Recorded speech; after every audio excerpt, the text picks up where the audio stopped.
Tim, for everybody listening in, do you mind kind of sharing your journey into the field of sports psychology and ultimately kind of what piqued that interest for you?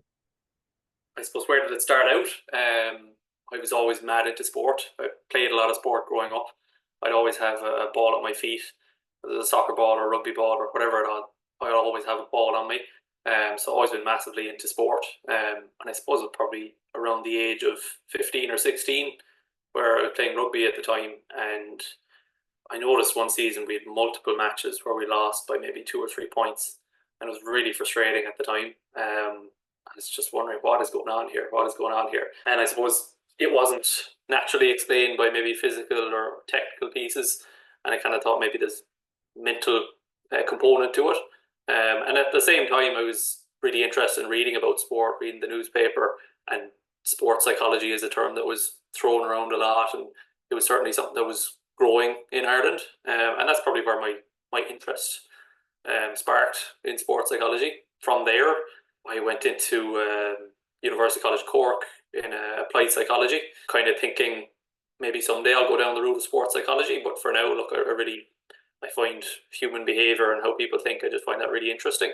So I went down that path, and then into my last year, I started thinking, right, sports psychology. I think that's something that I could maybe make a career out of. And then I did a master's in University of Limerick, and that was interesting because I think I had a much more I was probably much more of a studious student in the masters than I was in the bachelor's, because I really wanted to make it work. I really wanted to get as much out of the degree as possible. So I was studying up in Limerick, and at the same year is when COVID hit. So it was a difficult one, I suppose. To you're, as everyone was, you're at home and trying to learn about something, and I didn't expect it, obviously, and I thought I would be up in Limerick the whole time learning, but all of a sudden you're at home and it's difficult to study and all that. So I kind of just took the attitude of, right, it's what you make of it, basically, and I really think I got the most out of the masters. And then what's the next step after that? I suppose I finished up, I graduated, and I had the intentions of working in sports psychology long term, obviously, because I'd done that degree. When I came out of it, I kind of felt a bit lost, a little bit directionless, to be honest, because I suppose there was a lot more work to do before I could get to where I am now than I realized. And I suppose I realized that I had to, I couldn't go straight into a full time career of sports psychology. I suppose it was different to lots of other industries where you're out of college, you're into a full time job in that industry. So I had to figure out, right, how can I really make this work? And I had to take part time work in something else for a while. I did a social care work for a while, so I was part time in that. And at the same time, I got my first gig doing sports psychology work. So that was with Clonakilty GA. It's an Irish sport, Gaelic football. I was working with a team there for 2 years, and that was just fantastic. Really, really good place to learn a lot. I think coming out of college, you've learned all the theory, the research, all that stuff, and it gave me an opportunity to apply lots of that stuff, and I learned so much. I really enjoyed my time there. I suppose I was part time sports psychology the whole time. Then after that, I ended up getting a research job in University College Dublin, looking at military pilots and the use of virtual reality to train them. So not exactly sports psychology, but I was able to relate it back to sports psychology. We ended up publishing a paper, and I included some bits in there about how virtual reality can be used for performance psychology. I found that actually really interesting. But anyway, that finished up, and at that stage, it would have been part time sports psychology work with athletes and teams and stuff like that.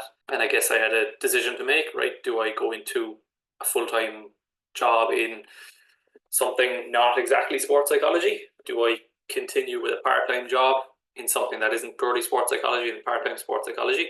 Or I can go full time into sports psychology. So that's probably when I took the leap about, when is that? Maybe the end of 2022. So just under 2 years ago, I suppose, this is a year and a half ago, maybe. So that's when I really took the leap, I guess, and said, right, let's go for it, and went heavy on the business and marketing side of things. I hadn't had any education in that before, so I did a short course in that, and I poured myself into things like Instagram, the website, starting to learn a bit more about the marketing side of things and basically how to run a business. Because I suppose a lot of sports site graduates, they know a lot about the area, but they don't know how to run a business exactly. So I had to teach myself. And ever since that now, I suppose last year was my first full year, getting through a full year, I suppose relying purely on sports psychology as a source of income. So that was a really big milestone for me. So yeah, that brings me up to now. Over the last season or so, I've been working with a rugby team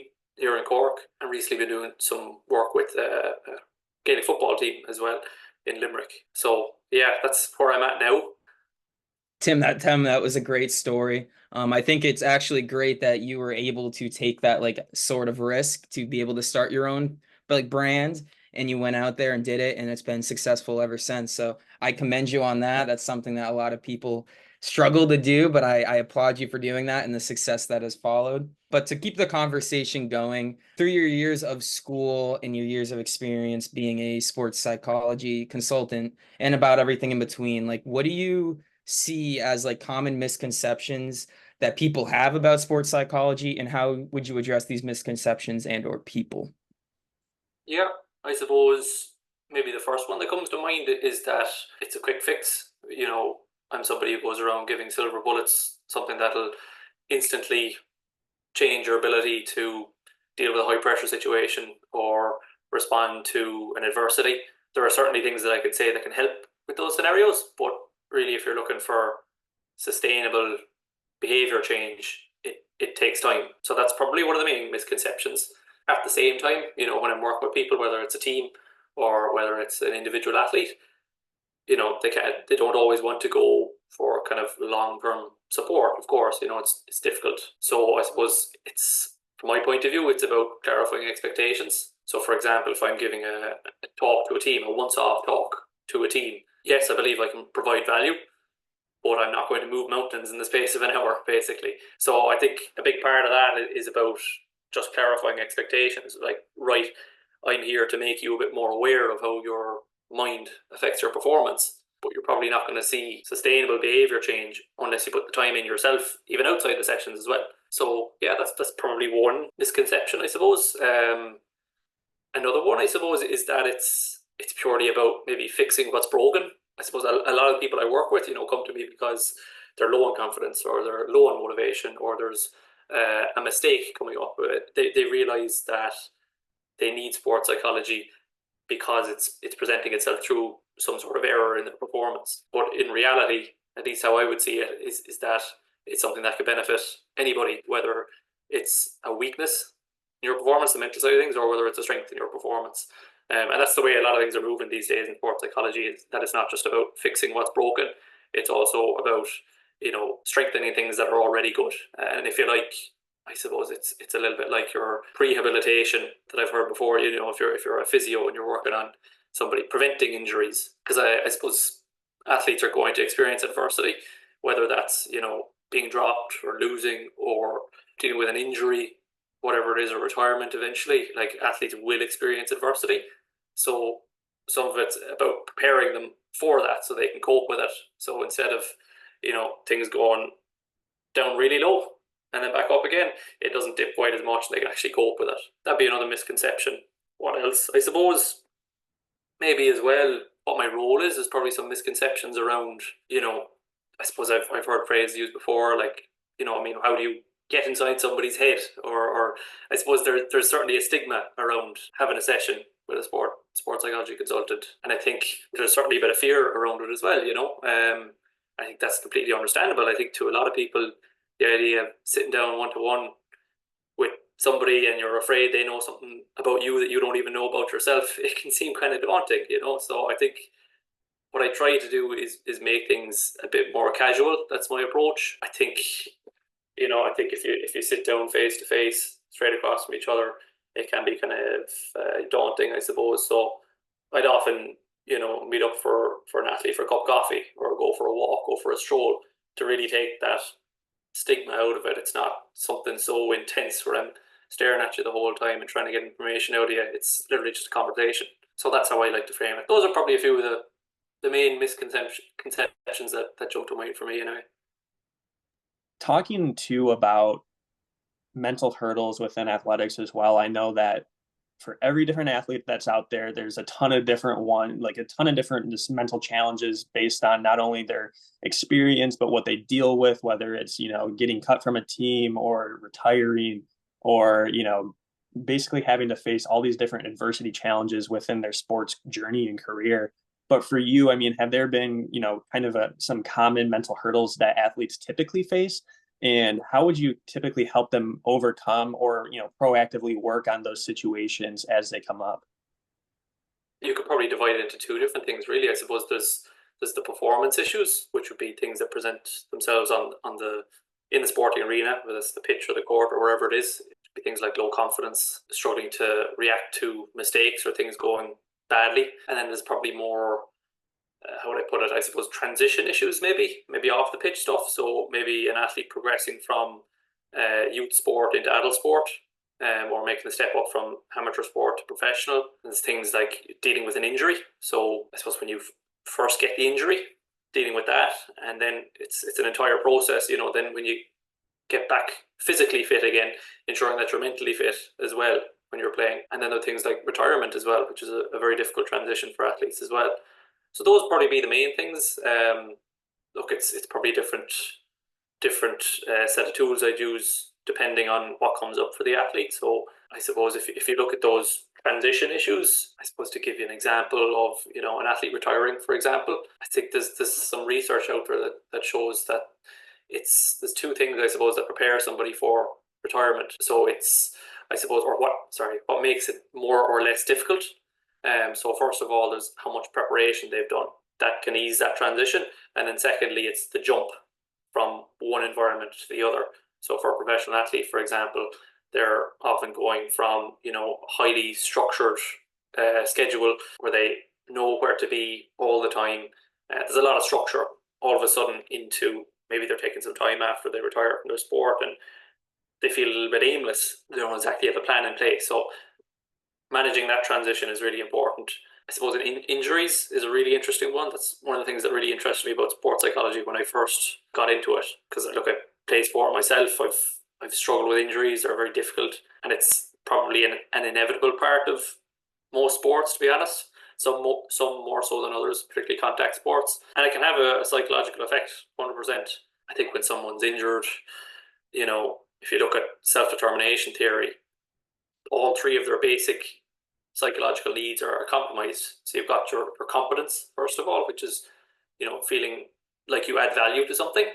So let's look at maybe a star player on a basketball team. If they get injured, all of a sudden they lose that sense of competence. For them, how they add value to the team environment is scoring points, setting up points, whatever it is. So that is significantly compromised. Then you've also got your sense of relatedness, which is compromised as well. So that's to do with, I suppose, feeling part of something. When an athlete is injured, a lot of the time they're doing their rehab away from the rest of the team. They're on the sideline watching. They're not as involved in things, and oftentimes, even if they are around the place, they don't feel the same sense of belonging, I suppose, feeling part of things. So that's compromised as well, that sense of relatedness. And then autonomy. So autonomy is to do with, feeling in control of yourself, feeling that sense of independence. That's also compromised. So if you look at somebody who suffered, say, a significant, an ACL injury, they're physically not in control of their body. They're not able to run. They're not able to jump, whatever it is. So losing that sense of autonomy is really significant as well. So when an athlete gets injured, all three of those are affected. So naturally, that can have a big effect on motivation and general well-being. So to be honest, I suppose my role in that is, first of all, maybe normalizing. So making them aware of, right, what you're going through is actually typical for an athlete going through this. It's completely understandable. And then eventually, actually, being able to, use some cognitive restructuring to help them actually see an injury in a different light. So rather than it being, obviously it's a terrible thing, you're not able to do what you want to do, but actually viewing it as an opportunity as opposed to purely a threat. So look, yes, I'm injured, but this might be an opportunity for me to work on another side of my game.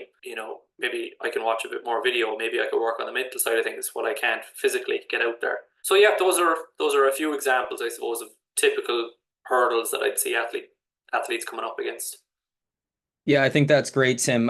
Josh and I I've spoken to many athletes on this podcast, and one of the questions we like to ask is like, what do you deem success as you were when you were a student athlete versus now? And a lot of the results change. And like you were saying, to make that athlete feel valued regardless of maybe what they're putting on the stat sheet, a lot of these student athletes have been saying that yes, they success back when they were in college was getting the most minutes as possible in the game, getting the most playing time, as well as getting those statistics to back it up and show how good of a player you are. But then now looking back at their time as collegiate athletes, a lot of these athletes now look at it as the success was those building those relationships with your teammates, building those lifelong connections that last far beyond your college career, but kind of pivoting a little bit. Like, what are some of the most effective strategies? I know it kind of varies from athlete to athlete that you found that helps athletes manage their like performance anxiety and or pressure they may be facing. Before I even get into that, I want to pick up on what you said a minute ago as well around, I suppose, I was listening to recently Jurgen Klopp, the Liverpool coach who's just stepped down. He had a really interesting quote around, it's not just about collecting trophies. I collect relationships. And I think a lot of athletes and a lot of people in sport maybe fixate on trophies and medals. And obviously that's, it's a huge motivation for people, 100%. People play to win. But actually, sometimes if we attach ourselves too much to our score or our medals, it can actually be unhelpful. So recently, I was listening to Scotty Scheffler actually talk about how, when he's out in the golf course, how everyone sees him as his score. Everyone else defines him as his score. What did you get today? And that defines him.